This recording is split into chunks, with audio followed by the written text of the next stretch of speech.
राधा स्वामी जी। बाणी बाणी अज्ञात अनामी सतनाम सतपुरुष की। आज की सत्संग वीडियो का विषय एक प्रश्न के आधार पर है।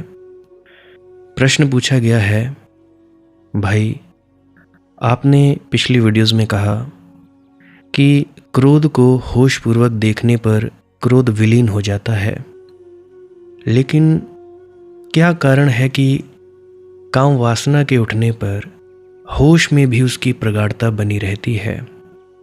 ब्रह्मचर्य हमारा सद नहीं पाता है, और जब शक्ति ही नहीं होगी हमारे अंदर, जैसा कि आप कहते हो, तो हम अपने भीतर ही कैसे उतर पाएंगे। तो थोड़ा सा बताने की कृपा करें कि ऐसा क्यों है। तो चलिए इसी विषय के संदर्भ में आज की सत्संग वीडियो आरंभ करते हैं। गुरु प्यारी सत्कारयोग सत्संगत जी, आप सभी के भीतर बैठे परमात्मा को मेरा प्रणाम। आप सभी के चरणों में मेरा प्रणाम स्वीकार करें। विनती करना चाहता हूँ, जो भी व्यक्ति काम, क्रोध, लोभ, मोह, अहंकार और अपने मन से छुटकारा पाना चाहता है, इन सभी वासनाओं को, विकारों को काबू में करना चाहता है, वो व्यक्ति इस पूरी वीडियो को एक एक शब्द, एक एक वाक्य अंत तक सुनने की कृपालता ज़रूर करें जी। हो सकता है आपके कुछ प्रश्न का जवाब मिल जाए, जिससे कि आप इन विकारों को काबू कर पाएँ और आप गहरे से गहरे ध्यान में उतर पाएँ या आपकी ध्यान में तरक्की हो पाए। तो अभी हम अपने विषय की ओर बढ़ रहे हैं, जो कि है होश। कि होश में रहने पर भी काम वासना उठती है, फिर भी उसकी प्रगाढ़ता बनी रहती है। ऐसा क्यों है? ब्रह्मचर्य सद क्यों नहीं पाता? मेरे भाई, होश संदिग्ध होता है। मैं कहता हूं होश ही ना होगा, अन्यथा होश के होने पर काम वासना हो कि क्रोध हो, लोभ हो कि मोह हो, सभी विसर्जित हो जाते हैं। तो फिर तुमने होश को ठीक से संभाला ना होगा, तो कहीं चूक हो गई होगी। बजाय ये सोचने के, ये पूछने के कि होश रहने पर भी काम वासना क्यों नहीं जाती, तुम पुनः अपने होश पर प्रश्न उठाना। ऐसा तो होता ही नहीं। होश का, जागरूकता का अर्थ तो केवल इतना ही है कि होश के क्षण में तुम्हें कोई भी चीज़ घेर नहीं सकती। बस नाम से फर्क नहीं पड़ता, काम वासना है कि क्रोध है कि मोह है कि लोभ है, ये सवाल नहीं है। होश के क्षण में तुम सिर्फ साक्षी रह जाते हो, तो तुम किसी भी चीज़ से ग्रसित नहीं हो सकते। हाँ, होश का क्षण खो जाए तो तुम फिर पुनः ग्रसित हो जाओगे, या होश का क्षण आए ही ना, तुम अपने को धोखा दे लो कि समझा लो कि ये होश का क्षण है। लेकिन ये होश की परिभाषा है, कसौटी है कि उस क्षण में तुम शुद्ध निर्विकार हो जाते हो। होश के क्षण में तुम भगवान हो जाते हो। उस क्षण में तुम्हें कोई भी चीज़ पकड़ नहीं सकती। अगर पकड़ लेती हो तो होश का क्षण नहीं है, तुमने किसी तरह अपने साथ आत्मवंचना कर ली है। उन्हें सआदते मंजिल रसी नसीब हो गया, वो पाँव राहे तलब में जो डगमगा न सके। यदि तुम्हारे पैर न डगमगाएं तो इसी जीवन में आखिरी मंजिल उपलब्ध हो जाती है। किन पैरों की बात है? होश के पैरों की बात है ये। अगर होश न डगमगाए तो जिसको कृष्ण ने गीता में स्थिति प्रज्ञ कहा है कि जिसकी चेतना स्थिर हो जाती है, जिसकी चेतना में कोई कंपन नहीं होता, अकंप हो जाती है, उस अकंप दशा में कोई चीज़ प्रभावित नहीं करती, क्योंकि प्रभावित हुए कि कंपन शुरू हुआ। प्रभाव यानी कंपन, डगमगाहट। तो मैं ये कहूँगा कि फिर से होश को साधना, और जल्दी ना करो। काम वासना बड़ी गहरी वासना है। तुम्हारी भूल मैं समझता हूँ कहाँ हो जाती है। तुमने अभी उड़ना भी नहीं सीखा आंगन में, और तुम बड़े आकाश की यात्रा पर निकल जाते हो। गिरोगे, मुश्किल में पड़ोगे। अभी तुम जरा नदी के किनारे थोड़ा तैरना सीखो, फिर गहरे सागरों में उतरना। होश के साथ यही कठिनाई है कि तुम सोचते हो चलो होश का प्रयोग कर लें काम वासना पर।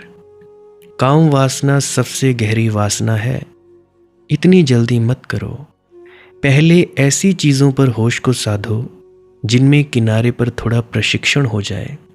जैसे राह पर चल रहे हो, होशपूर्वक चलो, सिर्फ चलने के प्रति होश रहे, भूल भाल ना जाओ। याद बनी रहे कि चल रहा हूँ, ये बायां पाँव उठा, ये दायां पाँव उठा। अभी एक छोटी सी क्रिया है जिसका कोई बंधन नहीं है तुम्हारे ऊपर। तुम हैरान होगे कि इसमें भी होश नहीं सधता, भूल जाओगे। बैठे हो शांत, सांस पर होश साधो। बुद्ध ने सांस पर होश साधने को सबसे महत्वपूर्ण प्रक्रिया माना, क्योंकि सांस 24 घंटे चल रही है। तुम ना भी कुछ करो तो भी चल रही है। वो है ना एक कव्वाली, सांसों की माला पे सिमरूं मैं पी का नाम, सांसों की माला पे सिमरूं मैं पी का नाम। सांस 24 घंटे चल रही है, तुम ना भी कुछ करो तो भी चल रही है। तो इस सहज क्रिया पर होश को साधना आसान होगा और जब चाहो तब साध सकते हो। जरा आंख बंद करो, श्वास को देखो और होश को साधो। सांस भीतर जाए, होश पूर्वक भीतर ले जाओ, जानते हुए जागते हुए कि मेरी सांस भीतर जा रही है, भीतर पहुंच गई, वापस लौटने लगी, बाहर गई, बाहर निकल गई, फिर भीतर आने लगी। माला बना लो सांस की, भीतर बाहर, भीतर बाहर। एक एक गुरिया सांस का सरकाते रहो। तुम हैरान हो जाओगे, यह भी भूल जाता है। क्षण भर को होश आएगा, फिर मन चला गया दुकान पर, कुछ खरीदने लगा, बेचने लगा, किसी से झगड़ा हो गया। फिर चौंकोगे, पाओगे अरे घड़ी बीत गई, कहाँ चले गए थे, सांस तो भूल ही गई। फिर पकड़ कर ले आओ। इसको मैं किनारे का अभ्यास कहता हूँ। अब देखो, तुम जाप करते हो, जाप तुम्हारा जुबान पर हो रहा है और मन तुम्हारा कहीं कहीं चल रहा है। तो ये जो जाप का अभ्यास है, ये भी होश का ही अभ्यास है। परंतु सारी उम्र किनारों पर ही अभ्यास करते रहते हैं कुछ लोग, गहरे सागर में जाते ही नहीं। तो मैं इसको किनारे का अभ्यास कहता हूँ। मैंने अपनी पुरानी वीडियोस में कई दफ़ा बताया है कि जाप का क्या विज्ञान है, परंतु फिर भी लोग पागलों की तरह कर रहे हैं और दिमाग पागल हो रहे हैं। तो इसमें किसका क्या कसूर है? जाप चल रहा है मानसिक और तुम होशपूर्वक उस जाप को होते हुए देख रहे हो। तो ये होश का, जागरूकता का अभ्यास है, यह किनारे का अभ्यास है और कुछ भी नहीं।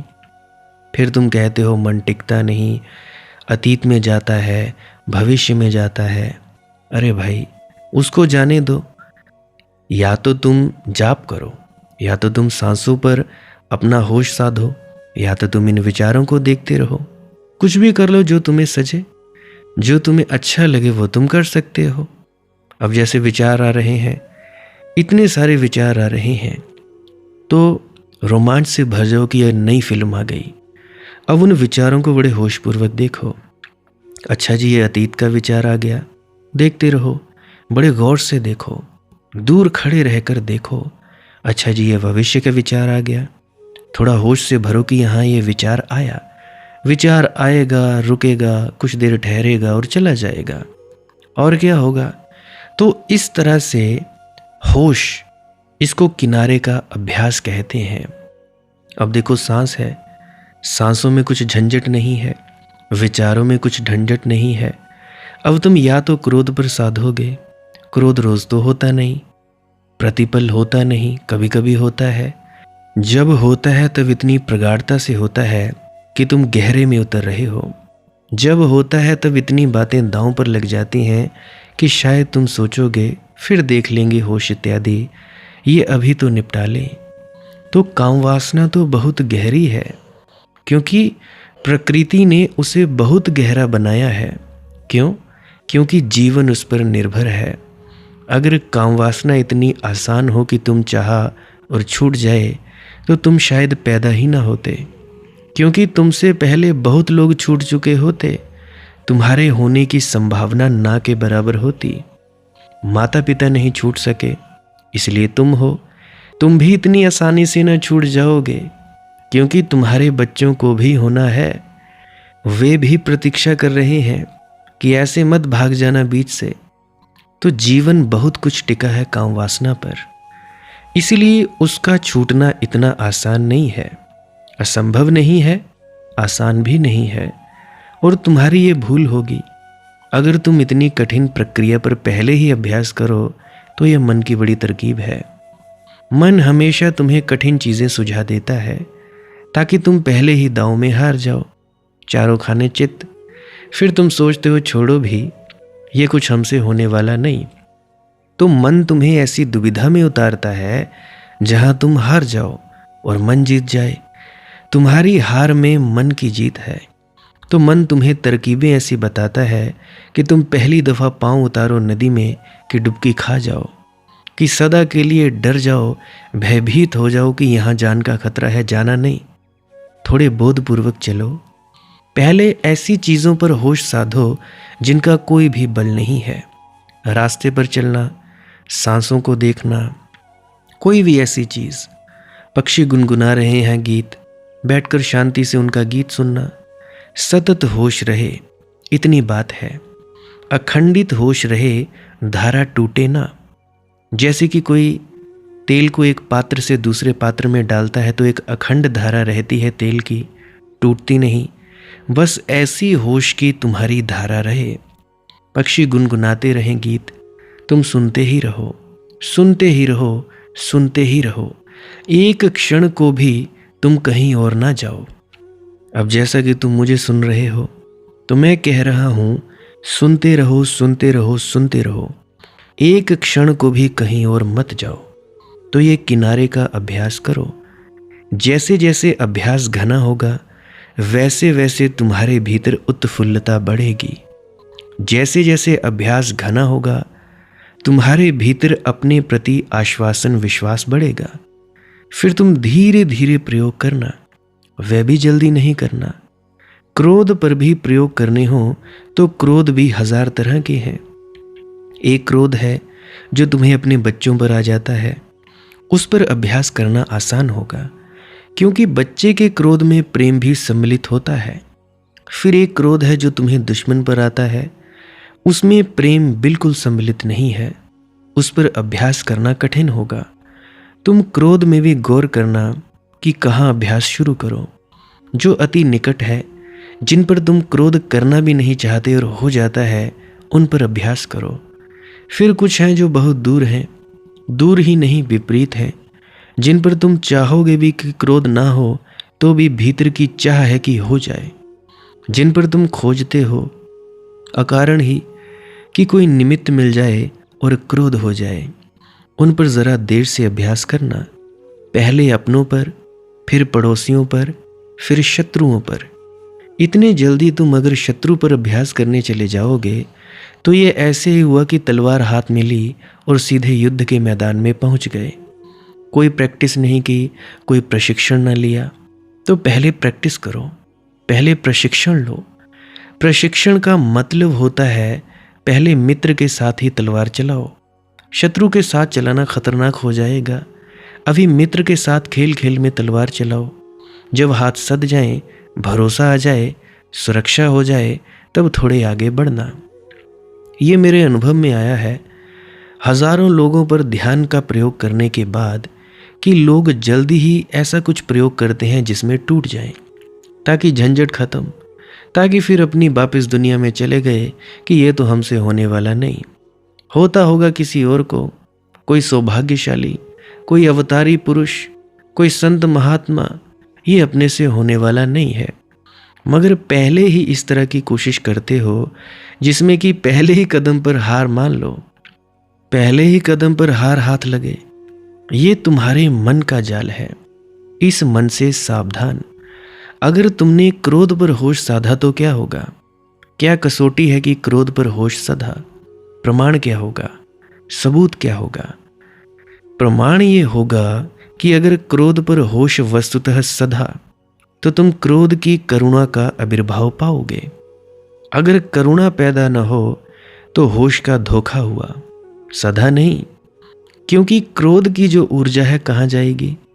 तुम होश साध लोगे, लेकिन क्रोध में जो ऊर्जा पैदा हुई थी, जो शक्ति जन्मी थी, वह कहाँ जाएगी? तुम्हारे होश के सधते ही वह शक्ति रूपांतरित होती है। होश कीमिया है। होश तो एक प्रक्रिया है जिससे गुजरकर शक्तियां रूपांतरित होती हैं। अधोगामी शक्तियां ऊर्ध्वगामी होती हैं। तुम ऊर्ध्वगामी बनते हो। नीचे की तरफ जाने वाली ऊर्जाएं ऊपर की तरफ जाने वाले पंख बन जाती हैं। तो क्रोध पर अगर होश सधा, करुणा पैदा होगी ही। बुद्ध ने उसे कसौटी कहा है। अगर कामवासना पर होश सधा, महान ब्रह्मचर्य का आविर्भाव होगा। तुम एक अनूठी ऊर्जा, शीतल ऊर्जा से भर जाओगे। तुम्हारे भीतर फूल ही फूल खिल जाएंगे। एक गहरा संतोष, परितोष, तृप्ति तुम्हें घेर लेगी। बिना किसी कारण के तुम महासुख का अनुभव करोगे। ऐसा सुख तुमने संभोग में कभी नहीं जाना था। ऐसे सुख की शायद भोग में बहुत दूर की प्रतिध्वनि मिली थी। अब तुम पहचान पाओगे कि अरे, भोग में जिसे जाना था वह इसी महासुख की बड़ी दूर की छाया थी। जैसे हजार हजार पर्दों के पीछे से छिपी हुई रोशनी को तुमने देखा हो, फिर सब पर्दे गिर गए, उठ गए तुम्हारे पर्दे, और तुमने रोशनी का साक्षात दर्शन किया हो। तो कामवासना में अगर होश जगेगा तो ब्रह्मचर्य का आविर्भाव होगा। जब मैं ब्रह्मचर्य कहता हूं तो तुम्हारे साधु सन्यासियों का ब्रह्मचर्य नहीं, जो जबरदस्ती वासना को दबाकर बैठे हैं। उनका ब्रह्मचर्य तो तुम्हारी कामवासना से भी बदतर और रुग्ण है। क्यों? अब बहुत से साधु हैं, कहते हैं जी हम ब्रह्मचारी हैं, परंतु बाद में पता चलता है कि इतनी लड़कियों के साथ, इतनी स्त्रियों के साथ उन्होंने व्यभिचार किया, इतनी स्त्रियों की जिंदगियां खराब कर दी। और ऐसे ही स्त्रियां हैं, शुरू शुरू में बड़ी ज़्यादा वासना को दबा कर रखती हैं, और बाद में पता चलता है कि किसी और के साथ चली गई, या 10 पुरुषों के साथ उसके मेलजोल हैं। तो ऐसे ब्रह्मचर्य का करोगे क्या? क्या करोगे? ये ब्रह्मचर्य ठीक नहीं है। हालांकि इसको ब्रह्मचर्य कहना भी गलती है। तो ये तुम्हारे तथाकथित साधु सन्यासियों का ब्रह्मचर्य नहीं है, जो बाद में पता चले जेलों में बैठे हैं, किसी बलात्कार के केस में, किसी और के केस में। तो जब मैं ब्रह्मचर्य की बात करता हूं तो मेरा मतलब है जिस चैतन्य में कामवासना होश की प्रक्रिया से गुजर गई, और जहां अब तुम कुछ भी दमन नहीं करते, जहां सब कूड़ा करकट जल गया, सिर्फ सोना बचा, जहां सारी कीचड़ कमल हो गई, तुम सुगंध से भर जाओगे। तुम्हें नहीं भर जाओगे, दूसरे भी तुम्हारे पास उस सुगंध के झोंकों को अनुभव करने लगेंगे। तुम्हारे पैर जमीन पर होंगे और जमीन पर नहीं पड़ेंगे। तुम रहोगे यहीं और कहीं और दूसरे लोक से जुड़ जाओगे। तुम जानोगे निश्चित रूप से, क्योंकि इतनी बड़ी घटना है, बिना जाने नहीं घटेगी। कुछ व्यक्ति हैं जिनके पास तुम जाते हो तो तुम्हें उनके शरीर से सुगंध आती है। वो यही कारण है, उनको अखंड ब्रह्मचर्य सध चुका है। ऐसा नहीं कि वो बच्चे पैदा नहीं कर सकते, करते हैं। संतों के बच्चे हुए, गुरु नानक के बच्चे हुए, बाबा कबीर के बच्चे हुए। ऐसा नहीं कि वो बच्चे पैदा नहीं करते, परंतु अखंड ब्रह्मचर्य सध चुका है। कोई ज़रूरत ही ना रही। अब वे अखंड ब्रह्मचर्य का आनंद लेते हैं, और इतना आनंद भीतर भर गया है कि बाहर खुशबू ही खुशबू फैलती है। तो अगर लोभ पर तुम्हारा होश जगा तो तुम्हारे जीवन में दान का जन्म होगा। तुम बांटने लगोगे, और बांटकर तुम ऐसा ना अनुभव करोगे कि जिसको तुमने दिया उस पर तुमने कोई उपकार किया। तुम उल्टे यही अनुभव करोगे कि जिसने स्वीकार किया उसने मुझ पर उपकार किया। जो अंतर की आग अधर पर आकर वही पराग बन गई, पाँखों का चापल्य सहज ही आँखों का आकाश बन गया। फूटा कली का भाग्य सुमन का सहसा पूर्ण विकास बन गया। अवचेतन में छिपी घृणा ही चेतन का अनुराग बन गई। वह जो अंधेरे में पड़ा है तुम्हारे भीतर, रोशनी जलते ही रूपांतरित होता है। अवचेतन में छिपी घृणा ही चेतन का अनुराग बन गई। घृणा प्रेम बन जाती है, क्रोध करुणा बन जाता है। द्वंद्व लीन मानस का मधुछल प्राणों का विश्वास बन गया। वृद्ध तिमिर का सित कुंतल दल एक दिव्य प्रकाश बन गया। स्व की चरम शक्ति स्वयं से छलकर परम विराग बन गई। मनुष्य अपने भीतर सब लेकर आया है। सब होश से गुजर जाए तो जिसे तुम संसार कहते हो वही सत्य बन जाता है। होश से गुजर जाओ तो जिसे तुमने पत्थर जाना है वही परमात्मा बन जाता है। संसार को छोड़ना नहीं पड़ता, संसार ही बदलकर परमात्मा बन जाता है, सत्य बन जाता है। इसीलिए होश बहुमूल्य शब्द है। इसे संभालना संपदा की भांति, इससे बड़ी और कोई संपदा नहीं है। होश, स्मृति, सुरति, सम्यक बोध, नाम बहुत है, बात एक ही है। तो भैया, अगर होश पूरी तरह सद जाए तो ब्रह्मचर्य कोई बड़ी बात नहीं है। जैसे ही वासना उठेगी तुम होश में आ गए, वासना आएगी, रुकेगी और जाएगी। तुम अपने भीतर स्थिति प्रज्ञ रहोगे और ब्रह्मचर्य का आविर्भाव हो जाएगा। और क्या होगा? शक्ति अंदर जुड़ेगी, जुड़ते जुड़ते शक्ति इतनी प्रगाढ़ हो जाएगी कि तुम अपने भीतर छलांग लोगे और तुम परम अवस्था में दाखिल हो जाओगे। तुम परम संत हो जाओगे, परम बोध को उपलब्ध हो जाओगे। अगला प्रश्न, भाई तुमने कहा कि सपने पर श्रद्धा करते हो तुम सब और सच पर संदेह करते हो। पर मनदीप भाई, जिसे तुम स्वप्न कहते हो, सपना कहते हो, वह हमें सच मालूम पड़ता है और तुम्हारा सत्य हमारे लिए सपना मालूम पड़ता है। तो बताएं कि किसकी उल्टी गंगा बहती है, तुम्हारी या हमारी, और क्यों और कैसे? देखिए, डेमोक्रेसी की बात पूछो, लोकतंत्र की बात पूछो तो तुम्हारी गंगा सीधी बहती है। लेकिन सच से, जो सत्य का लोकतंत्र है, उसका कोई संबंध नहीं है इस बात से। भीड़ से सत्य तय नहीं होता। अगर पूरी दुनिया कहे कि सूरज नीला है तो नीला नहीं हो जाता, सूरज का रंग वही रहेगा जो है। तो फिर कसौटी क्या है? एक ही कसौटी है कि अगर गंगा सीधी बहती हो तो आनंदित होगी, सहज होगी, संगीत पूर्ण होगी, सागर की तरफ पहुंच रही है, अपना घर पास आ रहा है, प्रतिपल पुलकित होगी, नृत्य करती होगी, समारोह पूर्वक होगी। तो गंगा अगर उल्टी बहती हो तो दीनहीन होगी, परेशान होगी, तनाव से भरी होगी, दुखी होगी, संतप्त होगी। तो तुम ही सोच लो, अगर तुम प्रसन्न हो, आनंदित हो तो धन्य भाग, तुम्हारी गंगा सीधी बह रही है। अगर तुम दुखी हो, पीड़ित हो, परेशान हो तो ऐसा समझकर मत बैठ जाना कि गंगा सीधी बह रही है, क्योंकि तब तक तो फिर तुम्हारे इस दुर्भाग्य से छूटने का उपाय भी ना रहा। अपने अपने भीतर कस लेना, अपनी अपनी गंगा है। अगर उल्टी बह रही हो तो आनंदपूर्ण नहीं हो सकती। उल्टा होकर कोई कभी आनंदपूर्ण हुआ? शीर्षासन करके जरा खड़े होकर देखो, कितनी देर कर पाओगे? तो जहाँ जहाँ जीवन में प्रक्रियाएं उल्टी हो जाती हैं, वहाँ पीड़ा पैदा हो जाती है। दर्द का अर्थ ही केवल इतना है, पीड़ा इंगित है, सूचित है कि कहीं कुछ गलत हो गया, कहीं कुछ बात स्वभाव के प्रतिकूल हो गई, स्वाभाविक ना रही। सुख का अर्थ है सभी कुछ स्वाभाविक है तो सुख है।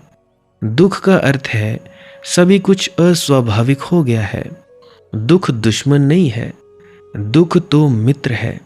दुख तो खबर दे रहा है कि कहीं कुछ गलत हो गया है, ठीक कर लो।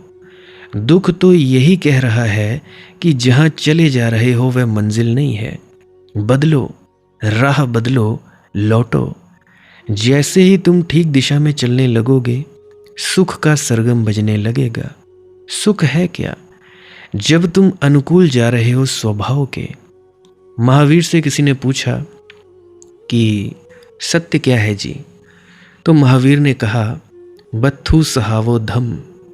जो वस्तु का स्वभाव है वही सत्य है, वही धर्म है।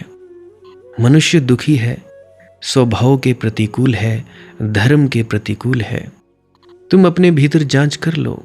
अगर दुखी हो, गंगा उल्टी बह रही है, फिर देर ना करो, क्योंकि ज़्यादा देर उल्टे बहते रहे तो उल्टे बहने का अभ्यास हो जाता है। फिर जितनी जल्दी हो सके उतनी जल्दी रूपांतरण करो। दुख के साथ बैठकर मत रह जाना, नहीं तो दुख भी आदत बन जाता है। फिर तुम दुख को छोड़ना भी चाहते हो और छोड़ना भी नहीं चाहते। एक हाथ से पकड़ते हो, एक हाथ से हटाते हो। चाहते तो मुक्ति हो जाए दुख से, और बीज भी बोए चले जाते हो, क्योंकि आदत हो गई है। पर इसको तुम मापदंड, कसौटी मत समझो। ये कोई मान लेने की बात नहीं है, अन्यथा मैं हार जाऊंगा। उस दृष्टि से बुद्ध महावीर सदा हारे हैं, अकेले हैं। अगर भीड़ से सत्य निर्णीत होता है तो बुद्ध गलत है, भीड़ सही है। लेकिन सत्य का भीड़ से क्या लेना देना? सत्य तो भीतरी अनुभव है, उससे दूसरे की तुलना का भी कोई संबंध नहीं है। मैं तुमसे ये भी नहीं कहता कि तुम मुझसे तुलना करो। मैं तुमसे यही कहता हूं कि तुम अपने भीतर ही जांच परख करो, ऑब्जर्वेशन करो, अवलोकन करो। अगर दुखी हो, गंगा उल्टी बह रही है। अगर सुखी हो तो सौभाग्य, गंगा बिल्कुल सीधी बह रही है। फिर तुम किसी के चक्कर में मत पड़ना, फिर तुम किसी की शिक्षा स्वीकार मत करना। अगर तुम सुख में हो तो सावधान रहना, किसी के पीछे मत चलना, नहीं तो कोई तुम्हारी गंगा उल्टी चलवा देगा। अगर तुम सुख में हो तो सुख में जीना, चाहिए ही क्या और। अगर तुम सुख में हो तो आनंद तक पहुंच सकोगे। सुख प्रमाण है कि ठीक जगह चल रहे हैं, मंजिल आ जाएगी। अगर तुम दुख में हो तो सुख तक ही पहुंचना मुश्किल है, आनंद तक तो कैसे पहुंचोगे? फूल खिले हैं गुलशन गुलशन, लेकिन अपना अपना दामन। फूल तो खिले हैं चारों तरफ, पर कुछ लोग हैं जिन्होंने कांटे को चुनने की आदत बना ली है। अपना अपना दामन। जो कांटे ही चुनते हैं फिर पीड़ित होते हैं, फिर भी कांटे चुनना जारी रखते हैं। काफ़ी समय हुआ, बहुत देर हो गई, काफ़ी जन्मों तक तुम कांटे इकट्ठे किए हो, अभी भी तुम्हारी आंख में सुख का फूल खिला हुआ मालूम नहीं होता। अभी भी तुम्हारे हृदय में वह साज नहीं बज रहा है जिसे सुख का कहें। चेतो, बदलो, रूपांतरित हो। किसी और से कहने की बात नहीं है, खुद को ही समझ लेने की है। तुम जिन्हें सत्य कहते हो, अगर वे सत्य हो तो तुम्हारा दामन फूलों से भर गया होता, क्योंकि सत्य से कभी किसी ने दुख पाया नहीं। तुम्हारी हालत ऐसी है कि जितना तुम दौड़ धूप करते हो उतने हाथ खाली होते जाते हैं, उतना दामन भिखारी की झोली बनता जाता है। भरता तो नहीं, उल्टा खाली हो जाता है। जिंदगी भर दौड़कर आदमी भिखारी की तरह गिरकर मर जाता है, हाथ खाली। सारी जिंदगी की चेष्टा तुम्हारी आत्मा को एक भिक्षा पात्र से ज्यादा नहीं बना पाती। कहीं पहुंच नहीं पाते, शायद बचपन में कहीं थे तो वह भी चूक गया। मंजिल के पास आना तो दूर, शायद और दूर निकल गए। तो इसे थोड़ा गौर करो, इसे जांचते रहो। एक एक कदम महंगा है अगर गलत दिशा में उठाया जा रहा है, क्योंकि लौटना पड़ेगा। एक एक कदम महंगा है क्योंकि फिर पुनः यात्रा करनी पड़ेगी। तुम्हारे जीवन में जिसे तुम सत्य कहते हो, अगर वह सत्य है तो तुम तृप्त क्यों नहीं हो? नहीं, मैं तुमसे कहता हूं, रात तुम सोए, नींद में तुम्हें भूख लगी, तुमने एक सपना देखा कि राजमहल में निमंत्रण मिला है, तुम भोज में सम्मिलित हुए हो, तुमने खूब भरपेट भोजन किया, लेकिन सवेरा क्या तुम पाओगे तुम्हारा पेट भरा है? या कि सुबह तुम पाओगे कि ये तो सिर्फ रात अपनी भूख को झुठला लेने की तरकीब थी। ये सपना तो भूख को मिटाने वाला नहीं था, भूख को छिपा लेने वाला था, दबाने वाला था। इससे भूख मिटी नहीं, इससे भूख दब गई। इससे शरीर को कोई तृप्ति और कोई पोषण तो न मिलेगा। सपने में तुमने कितने ही अच्छे भोजन किए हों, किसी काम के नहीं। रूखी सूखी रोटी भी शायद ज़्यादा पोषक हो अगर सच्ची हो, असली हो। तुम्हारे सपने सच नहीं हो सकते, अन्यथा तुम तृप्त होते, तुम्हारा पेट भरा होता, तुम्हारी क्षुधा शांत होती, तुम्हारे भीतर चैन की बंसी बजती, वह तो नहीं सुनाई पड़ती। तुम्हारे भीतर तो अहर्निश एक नाद हो रहा है, अनहद नाद। एक दुख और पीड़ा का शोरगुल मचा है। उस नाद की वजह अभी तुम्हारे पास। तुम्हारी वीणा से संगीत उठता नहीं मालूम पड़ता, सिर्फ व्यर्थ का कोलाहल होता हुआ मालूम होता है। निश्चित ही तुम जिन्हें सत्य कहते हो वे सपने हैं। मेरे सत्य तुम्हें सपने मालूम पड़ेंगे, स्वाभाविक है। लेकिन इतना मैं तुमसे कह सकता हूँ, कोलाहल खो गया, दुख बहुत दूर निकल गया है, उसकी पग ध्वनि भी सुनाई नहीं पड़ती। इतना तुमसे कह सकता हूँ, आनंद वर्षा है। और अगर तुम समझदार हो, अगर तुम में थोड़ी भी मात्रा समझ की है, तो तुम मेरे सपनों को, जो तुम्हें सपने जैसे मालूम पड़ते हैं, उनको ही चुनना पसंद करोगे अपने सत्यों की बजाय। क्योंकि तुम्हारे सत्यों ने क्या दिया है। माना कि आज तुम्हें मेरे सत्य सपने जैसे मालूम पड़ते होंगे, लेकिन फिर भी अगर तुम समझदार हो तो अपने सत्यों की बजाय मेरे सपने चुनोगे। तुमने अगर अपने सत्य को बहुत चुनकर देख लिया, कहाँ पहुँचे? चलो मेरे सपनों की भी परीक्षा कर लो, 2 कदम मेरे साथ भी चलकर देख लो। अपने साथ चलकर तो तुमने बहुत दुख लिया, बहुत दुख पाया। चलो मेरे पर ही अभ्यास करो। जो मैं कहता हूँ, हालांकि मैं सत्य कहता हूँ, तुम्हारे लिए सपना है, उस पर अभ्यास करो, देखो और क्या बात होती है। जो निष्कर्ष निकले वो तुम्हारा अनुभव है, मेरा अनुभव मेरा, तुम्हारा अनुभव तुम्हारा। गुरु प्यारी सत्कारयोग सत्संगत जी, आज के लिए बस इतना ही। अगर किसी का कोई प्रश्न हो, कोई दुख तकलीफ हो तो कमेंट सेक्शन में लिख सकता है। व्हाट्सएप पर मेरा नंबर दिया गया है डिस्क्रिप्शन में, वहाँ पे आप जी व्हाट्सएप मुझे कर सकते हो। वहाँ पे आप जी मुझसे प्रश्न पूछ सकते हो। शेयर करना चाहो इस वीडियो को तो कर सकते हो अपना मित्रों तथा परिजनों के साथ, व्हाट्सएप स्टेटस में शेयर कर सकते हो। बाकी जितने भी मुझे सुन रहे हैं वे व्यक्ति इस वीडियो को लाइक कर सकते हैं। जितने भी 4-5 हज़ार व्यक्ति मुझे सुन रहे हैं और हाइप कर सकते हैं, ताकि ज़्यादा से ज़्यादा लोगों तक ये वीडियो पहुँचाई जा सके। बाकी जैसी आपकी मौज, जैसी आपकी इच्छा। अगर कोई नया व्यक्ति मुझे सुन रहा है तो सब्सक्राइब भी कर सकता है, ताकि जो भी नई वीडियोज़ आएँ वो आप तक पहुँचाई जा सकें। भजन सिमरन क्या है, श्वास क्रिया क्या है, उसके बारे में आप जानना चाहते हो तो मैं वो एक क्लिप लगाई देने वाला हूँ, उसको भी आप जी सुनकर ज़रूर जाइएगा। मैं आपका बहुत आभारी रहूँगा। भजन सिमरन क्या है? भजन और सिमरन 2 अंग हैं। सिमरन है कुछ शब्दों का जाप करना जो आपको आपके सद्गुरु द्वारा बताए जाते हैं। कोई भी जाप हो सकता है, कोई भी शब्द हो सकते हैं। करना क्या है? किसी कमरे में बैठ जाइए, या रात को बैठ सकते हैं, सुबह बैठ सकते हैं, या जब भी आपको फुर्सत के लम्हे मिले बैठ सकते हैं।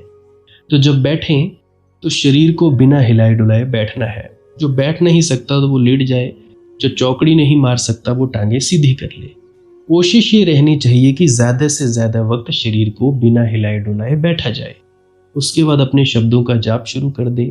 आंख बंद रखें, आंखों पर ज़्यादा जोर नहीं लगाना है, कोई कष्ट नहीं देना है, नहीं तो सर में दर्द होगा और फिर आप लोगों को परेशानी हो सकती है।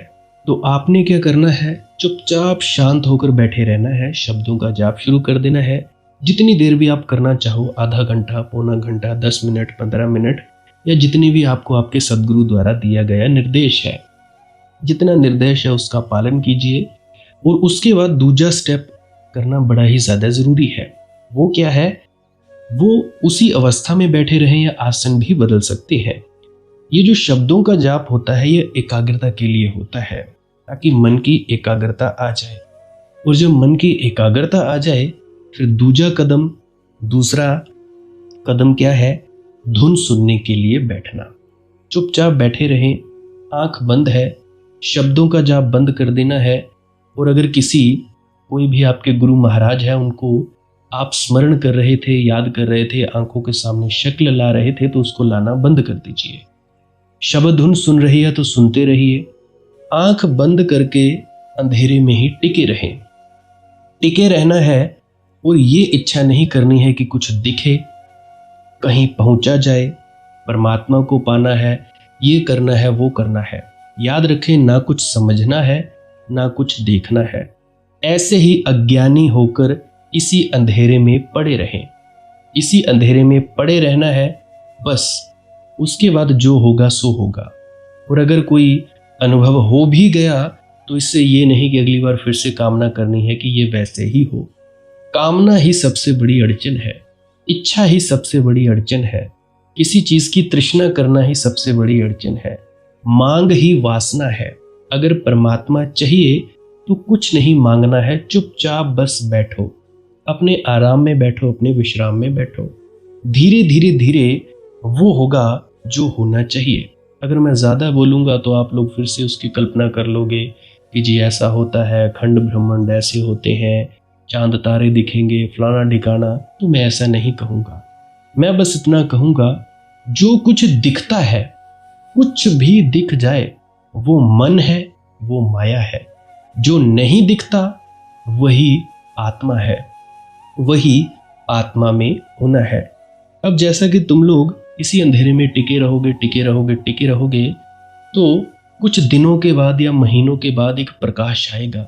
वो प्रकाश पूरे शरीर में फैलता जाएगा और धीरे धीरे तुम इस प्रकाश के सहारे अपने आप में स्थित होगे। अब देखो, इस प्रकाश को देखने वाले भी तुम हो और इस शब्द धुन को सुनने वाले भी तुम हो।